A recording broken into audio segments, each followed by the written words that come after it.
ایک عام آدمی جب مذہب کے قریب آتا ہے تو دو ایسی تعبیرات ہیں کہ جو اس کے قلوب و اذہان کو بہت متاثر کرتی ہیں۔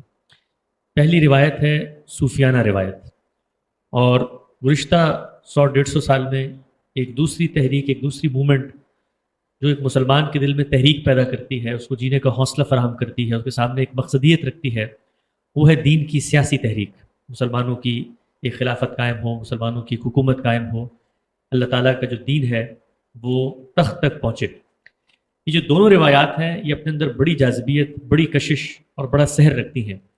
صوفیانہ روایت کے اندر تو کچھ فلسفیانہ اور علمی فکری مباحث دین کے نام پر علماء بیان کر رہے ہوتے ہیں، وہ سب کچھ مجسم ہوتے ہوئے نظر آتے ہیں۔ ایک زندہ شیخ ہوتا ہے، اس سے تعلق بنتا ہے، اس سے میل ملاقات ہوتی ہے، اللہ کے ساتھ ربط ضبط کی جو متاخر چیزیں وہ سب کو زمین پہ روبہ عمل ہوتی ہوئی شروع نظر آتا ہے، شروع ہو جاتی ہیں ہمیں۔ اسی طریقے سے اس کے اندر ایک بہت اسپرچل سیٹسفیکشن ہوتی ہے۔ دوسری جانب جو سیاسی تحریکیں ہیں اسلام کی، انہوں نے مسلمانوں کے دل میں اللہ کے دین سے ایک زندہ تعلق قائم کیا، اس میں ایک حرکت ہے، ہم روز کچھ نہ کچھ کر رہے ہوتے ہیں، اور اپنی ذات سے اوپر اٹھ کے اپنے معاشرے، اپنے خارج، اپنے ماحول میں لوگوں کو دین کی طرف لے کر آنا، اس کا ایک جذبہ محرکہ ہوتا ہے۔ تو ان دونوں تحریکوں نے ایک عام آدمی کو بڑا متاثر کیا ہے۔ اس کے برخلاف آپ کی جو فکری منہج یا پیراڈائم ہے وہ تدبر، تعقل، غور و فکر، مختلف قوانین کا اطلاق، اس کو ملا کر اس کے کچھ عملی نتائج، چیزوں کی کیٹیگرائزیشن اس میں لے کے جاتا ہے۔ اس سے علم تو حاصل ہوتا ہے، لیکن وہ جو ایک انر سیٹسفیکشن ہے، یہ ایک مسلمان کا تعلق ہے اپنے سماج سے، اپنے خارج سے، یا خود اپنے داخل سے اسپرچولی، وہ پیدا ہوتا ہوا نظر نہیں آتا۔ سوال آپ کی خدمت میں یہ ہے کہ دین کی صوفیانہ تعبیر اور دین کی سیاسی تعبیر، ان دونوں تعبیرات نے جو ایک زندگی فراہم کی تھی امت مسلمہ کو، اور جس میں لوگ جیتے تھے، اور وہ لوگ جو اب آپ سے متاثر ہو کے آپ کے پاس بھی آئے ہیں، وہ بھی ایک فکری کرائسس کا شکار رہتے ہیں کچھ نہ کچھ، کہ یہاں باقی تو سب کچھ ہے لیکن وہاں پر جو کچھ ہمیں ملتا تھا وہ یہاں نہیں ملتا۔ تو سوال آپ کی خدمت میں یہ ہے کہ اس کا کیا حل ہے؟ جو لوگ ان سلاسل اور ان تحریکوں سے نکل کے آپ کے پاس آئے ہیں، آپ کی فکر میں ایسا کیا ہے کہ ان کو اسی نوعیت کا اطمینان، اسی نوعیت کی ایک مقصدیت جو ہے وہ اس فکر میں بھی نظر آ سکے؟ الحمدللہ رب العالمین، والصلاة والسلام علی محمد الامین۔ اعوذ باللہ من الشیطان الرجیم، بسم اللہ الرحمن الرحیم۔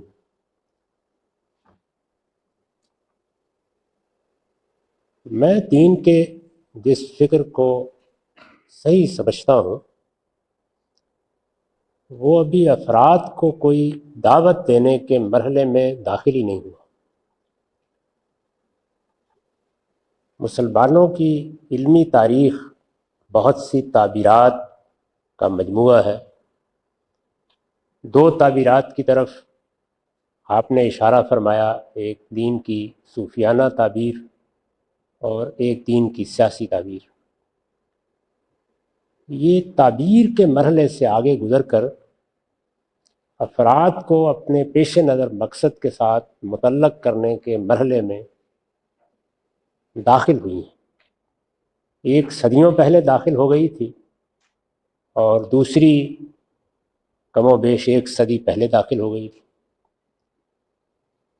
اس لیے عملی لحاظ سے ان کا کوئی تقابل نہیں کیا جاتا۔ میں اس بنیادی بات کو پہلے واضح کروں۔ یہ بات ہم جگہ جگہ واضح کرتے آ رہے ہیں کہ دین کیا ہے، اس کو کس طرح سمجھنا ہے، اس میں اصل کی حیثیت کس چیز کو حاصل ہے، اس میں لواحق کیا کردار ادا کرتے ہیں۔ یہ وہ بحثیں ہیں جو دور حاضر میں پیدا ہوئیں، اور پھر مختلف اہل علم نے ان بحثوں میں ایک زاویہ نظر اختیار کرنے کی صحیح کی۔ اس میں ایک بڑا نام امام حمید الدین فراہی کا۔ ان کے سامنے یہ بنیادی مسئلہ تھا کہ وہ دین جو اللہ کے آخری پیغمبر نے دیا ہے، اس کو اگر مجھے سمجھنا ہے یا اس کو اپروچ کرنا ہے یا اس سے اپنے لیے ہدایت حاصل کرنی ہے، تو مجھے کیا راستہ اختیار کرنا چاہیے۔ اس راستے کے خط و خال انہوں نے واضح کیے، اور یہ بنیادی بات پوری قوت کے ساتھ سامنے رکھ دی کہ قیامت تک اب دین میں اصل کی حیثیت قرآن مجید ہی کو حاصل۔ دین کا تنہا ماخذ محمد الرسول اللہ صلی اللہ علیہ وسلم کی ذات والا صفات ہے، اور جو دین آپ ہم کو دے کر گئے ہیں وہ قرآن اور سنت کی صورت میں ہے، جن میں اصل کی حیثیت اللہ کی کتاب قرآن مجید کو حاصل ہے۔ یہ اصل کس طرح اصل کی حیثیت سے دیکھی جائے، دوسرے تمام علوم کو اس سے کس طرح متعلق کیا جائے، قرآن مجید کو تمام علوم اور تمام فنون کے لیے کیسے فیصلہ کن بنا دیا جائے، انہوں نے اپنی پوری زندگی اسی ہدف کو حاصل کرنے میں صرف کی۔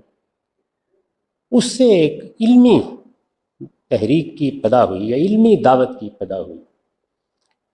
علمی دعوت ظاہر ہے کہ چیزوں کو سمجھنے، اصول میں دیکھنے، ان کو عکس کرنے، اصول کو زندگی کے اطلاقات تک پہنچانے کا عمل کرتی ہیں۔ یہی عمل اس پچھلے کم و بیش 100 سال کے عرصے میں ہوا ہے۔ اس میں نے بھی ایک طالب علم کی حیثیت سے اپنا کچھ حصہ شامل کر دیا ہے۔ امام فراہی، امام امین احسن اصلاحی، مولانا اختر احسن اصلاحی، اسی طرح اور بہت سے دوسرے اکابر اہل علم میں جنہوں نے اصلاً یہ خدمت انجام دی، اور اس طرح ایک نیا مدرسہ فکر پیدا ہو گیا۔ اس نئے مدرسہ فکر میں مختلف چیزوں کو کس طرح دیکھنا ہے، ان کی تنقیح کس طرح کرنی ہے، ان کا ربط کس طرح قائم کرنا ہے، یہ ہمارا موضوع رہا ہے، اور اسی پر اب تک ہم نے جتنا کام کیا ہے وہ سب کیا ہے۔ اس کا ایک حصہ وہ بھی ہے جس کو میں نے اپنی کتاب میزان میں دین حق کے عنوان سے ایک مقدمے کے طور پر لکھا ہے، اور اس کے آخر میں یہ بتایا ہے کہ اس تعبیر کی روح سے یا قرآن مجید کو جس طرح ہم سمجھتے ہیں اس کے پیش نظر ایمان کے عملی تقاضے کیا بنتے ہیں۔ وہ عملی تقاضے اصل میں اس دعوت کی بنیاد ہیں جس میں ہر شخص، وہ عارف ہے یا عامی، وہ دین سے متعلق ہوتا ہے۔ ان کو اگر آپ نکال کے پڑھیے تو ان میں 3 چیزیں وہ ہیں جو ہر حال میں مطلوب ہیں۔ یہ بات کہ ہر شخص دین کی دعوت کا مخاطب ہے، یہ دین کی دعوت ایمان باللہ کی دعوت ہے، اللہ پر سچا ایمان۔ یہ ایمان جب انسان کے دل و دماغ کا احاطہ کر لیتا ہے، وہ دل سے ان حقائق کی تصدیق کرتا ہے جو انبیاء علیہم السلام بتانے کے لیے آئے ہیں، وہ زبان سے ان کا اقرار کرتا ہے، تو یہ تصدیق اور یہ اقرار اس سے سب سے پہلا مطالبہ یہ کرتے ہیں کہ وہ اچھا عمل اختیار کرے، عمل صالح جس کو قرآن مجید کہتا ہے۔ وہ عمل جو انسان کی فطرت کا تقاضا ہے، جو اس کے تمام معاملات کو پاکیزہ بناتا ہے، اس لیے کہ پاکیزگی ہی دین میں مطلوب کی حیثیت رکھتی ہے۔ اس کو دین تزکیے سے تعبیر کرتا ہے۔ یہ تزکیہ عمل صالح سے حاصل ہوتا ہے۔ اس کے بعد یہ بتایا گیا ہے کہ معاشرے سے متعلق ہر فرد پر دین کیا ذمہ داری عائد کرتا ہے۔ وہ امر بالمعروف نہی عن المنکر کی ذمہ داری ہے، وہ تواصی بالحق اور تواصی بالصبر کی ذمہ داری ہے۔ اس کے تمام حدود آگے پھر مختلف ابواب میں بیان کیے گئے ہیں، وہ اس وقت میرا موضوع نہیں۔ یہ 3 چیزیں یعنی ایمان، عمل صالح اور تواصی بالحق اور تواصی بالصبر، یہ لازمی تقاضے ہیں، یہ ہر وقت کے تقاضے ہیں، یہ ہر لحظے کے تقاضے ہیں، یہ ہر شخص سے مطلوب ہے۔ اس کے بعد پھر 3 وہ تقاضے بیان کیے گئے ہیں جو حالات کے لحاظ سے پیدا ہوتے ہیں، اور جب پیدا ہوتے ہیں تو بعض اوقات اتنا غیر معمولی تقاضا بن جاتے ہیں کہ وہ ایمان اور کفر کا فیصلہ کر دیتے ہیں۔ ان کو بھی اگر آپ اس مقدمے میں دیکھیں تو ایک ترتیب کے ساتھ بیان کر دیا گیا ہے۔ ان میں سے پہلا تقاضا یہ ہے کہ اگر کسی جگہ مسلمان کو دین کے معاملے میں پرسیکیوشن کا سامنا کرنا پڑ جائے، اس کو زبردستی دین اختیار کرنے سے روکا جائے، دین پر عمل سے روکا جائے، دین کے اظہار سے روکا جائے، تو اللہ تعالیٰ اس سے یہ چاہتے ہیں کہ اگر راہ کھلی ہو تو وہ وہاں سے ہجرت کرے۔ اس طرح کے موقعوں پر ہجرت ایمان کی علامت بن جاتی ہے۔ میں نے عرض کیا کہ اس میں دونوں چیزیں ضروری ہیں، ایک یہ کہ معاملہ جبر تک پہنچ جائے، یعنی زبردستی قوت کے زور پر لوگوں کی گردنوں پر تلوار رکھ کر ان کے جان و مال کے لیے خطرہ پیدا کر کے ان سے یہ کہا جائے کہ وہ دین پر عمل نہ کریں یا دین کا اظہار نہ کریں۔ اس سے نیچے حالات اچھے ہیں، حالات برے ہیں، حالات سازگار ہیں، حالات سازگار نہیں ہیں، یہ فرد کے فیصلہ کرنے کا کام ہے۔ وہ جس جگہ کو اپنے لیے مناسب سمجھتا ہے اپنے اجتہاد سے طے کر لیتا ہے، لیکن اگر یہ صورت پیدا ہو جائے اور اس کے ساتھ راہ بھی کھلی ہوئی ہو، یعنی اللہ تعالیٰ نے ویسے تو یہ بتا دیا ہے کہ یہ ساری زمین وسیع ہے، چنانچہ جہاں یہ ہدایت کا یہ تقاضا بیان ہوا ہے قرآن مجید میں، وہاں الفاظ یہ ہیں کہ وارض اللہ واسع، یعنی تم نے اس صورتحال کو کیوں قبول کر لیا جبکہ خدا کی زمین وسیع تھی؟ تو زمین اگر وسیع ہے، راستے کھلے ہوئے ہیں، انسان اس جگہ کو چھوڑ کر کسی دوسری جگہ جا سکتا ہے، تو ہمارا دین تقاضا کرتا ہے کہ وہ اپنے ایمان کی حفاظت کرے اور اس جگہ کو چھوڑ کر کسی بہتر مقام پر منتقل ہو جائے۔ اسی کو دینی اصطلاح میں ہجرت سے تعبیر کیا گیا۔ اور جب رسول اللہ صلی اللہ علیہ وسلم کے زمانے میں اس کا موقع آ گیا اور دونوں چیزیں بالکل متعین ہو گئی، یعنی پرسیکیوشن کے بارے میں بھی کوئی شبہ نہیں رہا، خاص طور پر مکے میں لوگ اس کا ہدف بن گئے، اور یثرب میں ایک جگہ بھی میسر ہو گئی جہاں لوگوں کا استقبال کیا جا رہا ہے، یعنی اللہ کی زمین پر وہ جگہ انہیں مل گئی جہاں وہ آزادی کے ساتھ اپنے دین پر عمل کر سکتے تھے۔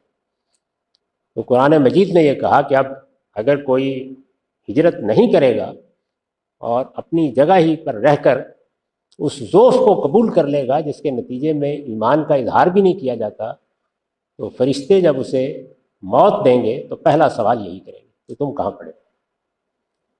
یہ اس درجے کے تقاضے کی حیثیت سے قرآن میں بیان ہوا ہے۔ حالات ایسے نہیں ہیں، کوئی پرسیکیوشن یا مذہبی جبر کی صورت پیدا نہیں ہوئی تو اللہ کا دین بھی اس کا تقاضا نہیں کرتا۔ دوسرا تقاضا یہ بیان کیا گیا ہے کہ دنیا میں انسان کو بارہا یہ امتحان پیش آتا ہے کہ وہ حق کی شہادت دے۔ یہ گھر میں بھی پیش آتا ہے، خاندان میں بھی پیش آتا ہے، کاروباری معاملات میں بھی پیش آتا ہے، یہ پاس پڑوس کے تعلقات میں بھی پیش آتا ہے، سیاست میں بھی پیش آتا ہے، اور کبھی اگر کوئی مقدمہ بن جائے تو عدالتوں میں بھی پیش آتا ہے۔ اس کو قرآن مجید نے اپنی تعبیر میں قیام بالقسط کہا ہے، یعنی ہر مسلمان پر یہ ذمہ داری عائد کی ہے کہ وہ قائم بالقسط رہے گا۔ جب کبھی اس کو حق کی گواہی دینی پڑ جائے تو وہ اس کی پرواہ نہیں کرے گا کہ اس کے نتائج کیا ہوں گے، وہ حق کی گواہی دے گا۔ اس کے دونوں پہلوؤں کو الگ الگ قرآن مجید نے دو الگ جگہوں پہ بیان کیا ہے۔ ایک جگہ سورہ نساء میں اور دوسری سورہ مائدہ۔ ابتدا کے الفاظ کم و بیش ایک ہی جیسے ہیں، یا ایھا الذین آمنوا کونوا قوامین بالقسط شہداء للہ، معمولی فرق کے ساتھ یہی الفاظ دہرائے گئے۔ ایمان والو قائم بالقسط ہو جاؤ، انصاف کی گواہی دینے والے بنو، انصاف کے علمبردار بن جاؤ، اللہ کے لیے اس کی گواہی دیتے ہوئے۔ یہ مدعا ہے بات کا، اس کو قیام بالقسط سے تعبیر کیا جاتا ہے۔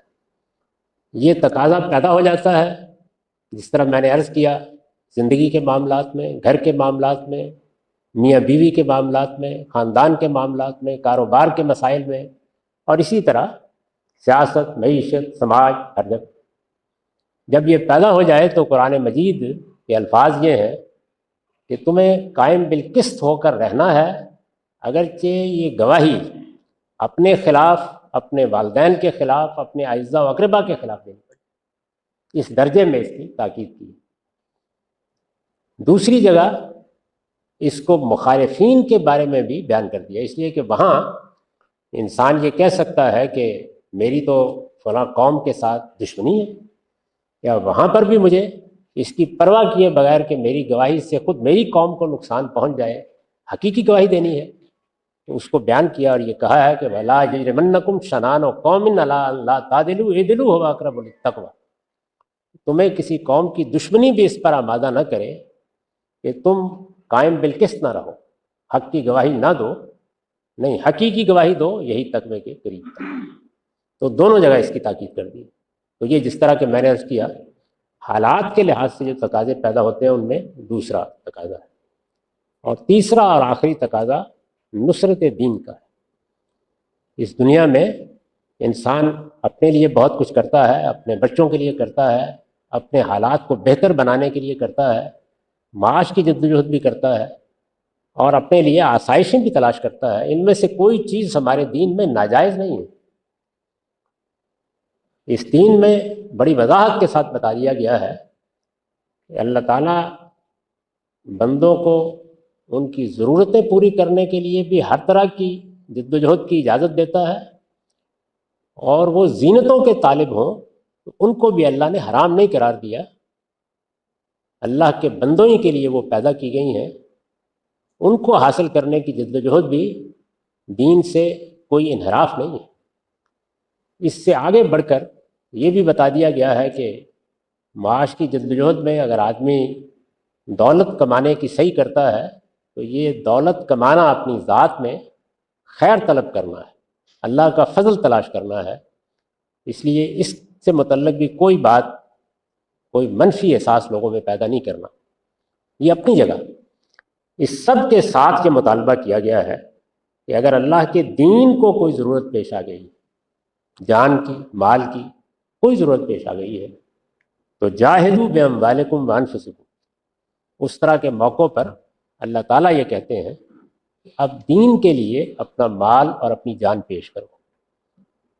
یہ مطالبہ ہے جس کو نصرت دین کہا جاتا ہے۔ اس کے عمومی حالات بھی گرد و پیش میں موجود ہوتے ہیں۔ ہم کسی جگہ رہ رہے ہیں، وہاں کسی بندہ یا خدا نے اٹھ کے یہ کہا کہ ہمیں مسجد بنانی چاہیے، اللہ تعالیٰ کا معبد تعمیر کرنا چاہیے۔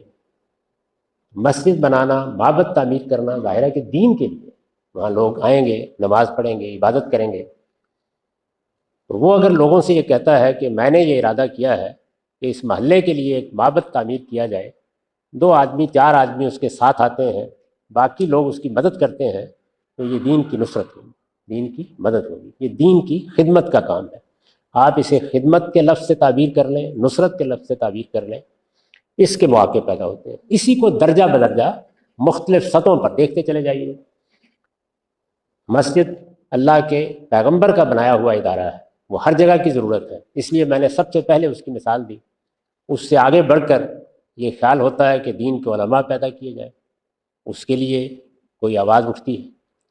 دین میں تحقیق کے ادارے قائم کیے جائیں، اس کے لیے کوئی صدا آتی ہے۔ دین کا رشتہ سوسائٹی سے قائم کرنے کی کوئی جدوجہد کی جائے، اس کی دعوت کا کوئی نظم حالات کے لحاظ سے برپا کیا جائے۔ اسی طرح کسی جگہ اگر مثال کے طور پر کوئی سیاسی جدوجہد ہو رہی ہے اور اس میں کچھ لوگ یہ کہتے ہیں کہ ہم یہ چاہتے ہیں کہ ہماری سوسائٹی کا دین کے ساتھ سیاسی سطح پر بھی وہ تعلق پیدا ہو جو دین کہتا ہے، اور ہم اس کی جدوجہد کر رہے ہیں، تو مسجد سے لے کر یہاں تک یہ سب دین کی نصرت کے کام ہیں، دین کی مدد کے کام ہیں۔ ان کے لیے اللہ تعالیٰ کی طرف سے جو صدا بلند کی گئی ہے اور قرآن مجید میں نقل ہوئی ہے، وہ ان الفاظ میں ہے کہ یا ایھا الذین آمنوا کونوا انصار اللہ۔ جب اس طرح کی کوئی صورت پیدا ہو جائے تو ایمان والو تم اللہ کے مددگار بنو، اللہ کی مدد کرنے کے لیے، تو اسے اللہ نے اپنی مدد قرار دے دیا ہے۔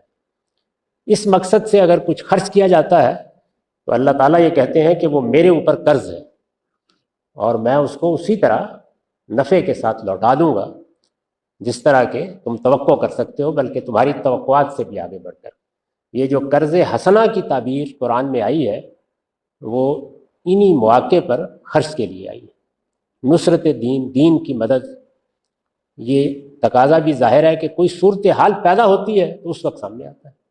مسجد بن گئی ہے تو مسجد کے پہلو سے ختم ہو گیا، اب مسجد کا نظم چلانا ہے تو اس میں لوگوں کی مدد کی ضرورت ہے تو کہا جائے گا۔ اسی طرح درجہ بدرجہ آپ سب چیزوں کے بارے میں تصور کر لیں۔ اللہ کے پیغمبر کی موجودگی میں نصرت کے یہ تقاضے، یہ ہم جانتے ہیں کہ بعض موقعوں پر لازم ہو گئے، یعنی کسی کے لیے اس سے گریز کرنا ممکن نہیں رہا، بلکہ کفر و ایمان میں فیصلہ کن بن گئے۔ اب یہ صورت نہیں ہوتی۔